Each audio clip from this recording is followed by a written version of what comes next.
Para o Mota quer fazer uma pergunta para você, ele estava conversando aqui com a gente diretamente do Rio de Janeiro. Manda bala, Mota.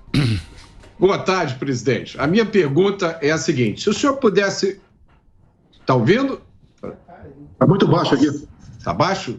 Eu falo mais alto. Tá. Melhorou? Está baixo. Presidente... Miriam, você eu estou ouvindo bem, o Mota não. O Mota não está ouvindo. Presidente, se o senhor pudesse... Tá joia? Se o senhor pudesse voltar no tempo até o início de 2019 e reiniciar a sua trajetória, o senhor faria alguma coisa diferente? Mota, a gente sempre aprende as coisas, amadurece, tá? E a gente vai tomando o rumo melhor das coisas. Eu estou com 68 anos de idade. Sempre fui explosivo, né? Bastante objetivo e sincero. Eu não deixarei de ser isso. Talvez o tom de voz baixando um pouquinho mais. Agora, eu enfrentei um problema sério, Mota, que pouco se fala. Formar ministério. Eu consegui botar quem eu queria, mas uma dificuldade enorme, não por parte dos convidados, mas por parte de pressões aqui em Brasília.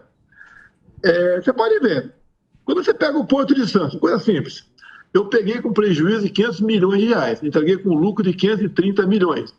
Para onde iam esses 1 bilhão e 30 milhões? Ia para algum lugar. Então teve gente lá na região de Santos que ficou revoltada com isso. E isso sempre foi um feudo de grandes partidos políticos com sede em São Paulo. E poderia citar várias estatais. Então esses problemas potencializam no outro lado da linha. O cara que perdeu essa tetinha de 1 bilhão e pouco por ano, o que ele puder me queimar, ele queima. Então eu poderia falar de vários estatais para você, como é que foi a questão de bancos oficiais, como começou o namoro com Paulo Guedes, como é que apareceu o Tarcísio, a Damares, a Tereza Cristina. Então isso daí leva na frente, né? O pessoal fala, o Bolsonaro ele perdeu para ele mesmo. Se ele tivesse esse tipo de comportamento, não teria acontecido aquilo lá na frente.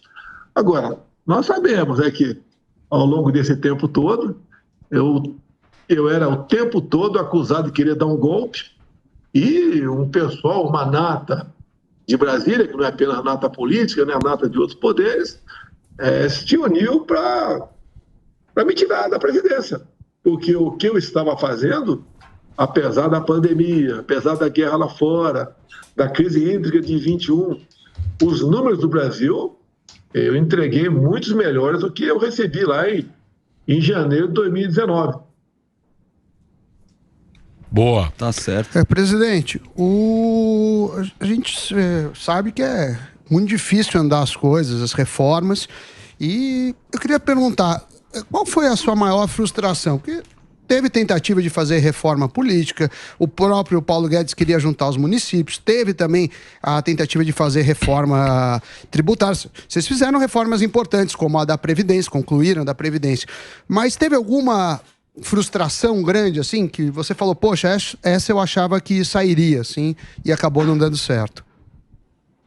Olha, eu entregava os ministérios de porteira fechada para o ministro e falava, olha, qualquer problema é contigo, eu não vou pedir para botar ninguém aí. Uma exceção, por exemplo, pedir para a Tereza Cristina para botar o Jorge Seife lá na Secretaria da Pesca. Raríssimas exceções, tá? Então, mesmo assim, aprovamos vários marcos regulatórios, entre eles o saneamento. O modal ferroviário nós ressuscitamos, tá? Veio a BR do Mar, muita coisa veio, né? A lei da liberdade econômica. A cabotagem lá, A cabotagem. Nós somos o segundo país mais digital do mundo. Foi feito com a equipe lá do Paulo Guedes, graças à liberdade que eu dei para o pessoal trabalhar. Eu falava, né? Vocês podem botar quem quiser e eu tenho o poder de veto, como aconteceu em alguns momentos. Eu chamava o ministro, olha, esse cara aqui não vai dar certo por causa disso. Até porque os ministros eram muito técnicos, não tinham malícia política nenhuma. Eles chegavam um picaretaço ali, né, com 2 palmos de lã nas costas, uma ovelha, e querendo compor o nosso ministério. Olha, nosso ministério não dá para compor. Ou não bota esse cara, ou se tinha botado, tira. Então, esse foi a nossa relação com o ministro, que eu não faria diferente, velho. Talvez os ministros palacianos, aqueles 4 que tem lá na presidência do lado, eu botasse um perfil mais político, como, por exemplo, o Ciro Nogueira, né? Veio mais tarde no governo, mas fez um trabalho de relacionamento com o parlamento que não é fácil. Não é fácil conversar com o parlamento. São 594 deputados e senadores. Tá? Então, por aí. No resto, manteria praticamente a mesma coisa.